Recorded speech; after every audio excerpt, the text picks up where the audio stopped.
Hi friends, welcome to my channel. ఇవాల్టి special street style chilli chicken. ఇప్పుడు ఎలా తయారు చేయాలో చూద్దాం. ముందుగా పావు కిలో చికెన్ని తీసుకొని అర్ధగంట ముందుగా ఉప్పు వేసిన నీళ్ళలో నానబెట్టుకోవాలి.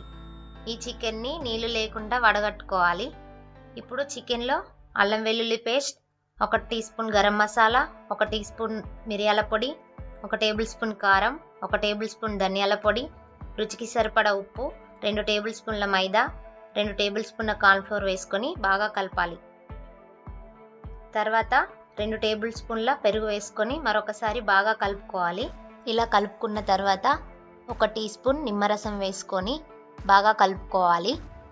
తర్వాత ఒక ఎగ్గును తీసుకొని బాగా బీట్ చేసుకొని ఈ చికెన్లో వేసుకొని ఇదంతా కలిసేలా కలుపుకోవాలి.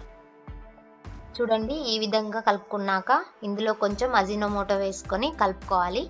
స్ట్రీట్ స్టైల్లో అయితే అజినోమోటోను తప్పకుండా వేస్తారు. మీకు నచ్చితే వేసుకోవచ్చు, లేదంటే లేదు.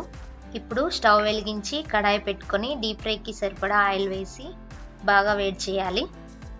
అది వేడయ్యాక మంటని మీడియం ఫ్లేమ్లోకి టర్న్ చేసుకొని మనం ముందుగా కలిపి పెట్టుకున్న చికెన్ని వేసుకొని వేయించుకోవాలి. ఈ చికెన్ని మీడియం ఫ్లేమ్లో మాత్రమే వేయించుకోవాలి. హై ఫ్లేమ్లో అయితే పైన వేగుతాయి కానీ లోపల ముక్క వేగదు. చూడండి, ఈ వీడియోలో చూపిస్తున్న విధంగా గోల్డెన్ బ్రౌన్ వచ్చే వరకు వేయించుకోవాలి. ఇలా వేయించి పక్కన పెట్టుకోవాలి. ఇప్పుడు కడాయిలో 1 టేబుల్ స్పూన్ నూనె వేసి అది వేడయ్యాక సన్నగా తరిగిన వెల్లుల్లి, సన్నగా తరిగిన అల్లం ముక్కలు, సన్నగా తరిగిన ఆనియన్ వేసి కలుపుకొని వేయించుకోవాలి. వీటిని హై ఫ్లేమ్లో మాత్రమే వేయించుకోవాలి. అవి వేగాక కొన్ని వాటర్ పోసుకొని మరిగించుకోవాలి. ఇప్పుడు అందులో 1 టీ స్పూన్ కారం, 1 teaspoon garam masala, 1 teaspoon dhania powder, కొంచెం సాల్ట్ వేసుకొని కలుపుకోవాలి. ఇలా కలుపుకున్నాక 1 tablespoon red chilli sauce, 1 tablespoon soya sauce వేసుకొని బాగా కలుపుకోవాలి.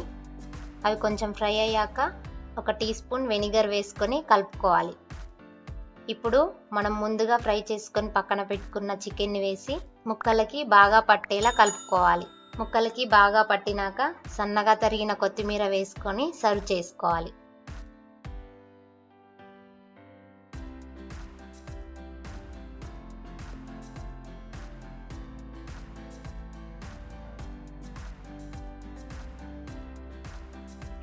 ఈ వీడియో కనుక నచ్చితే లైక్ చేయండి, షేర్ చేయండి, కామెంట్ చేయండి. మరిన్ని మంచి మంచి వీడియోస్ కోసం ఈ ఛానల్ని సబ్స్క్రైబ్ చేయండి.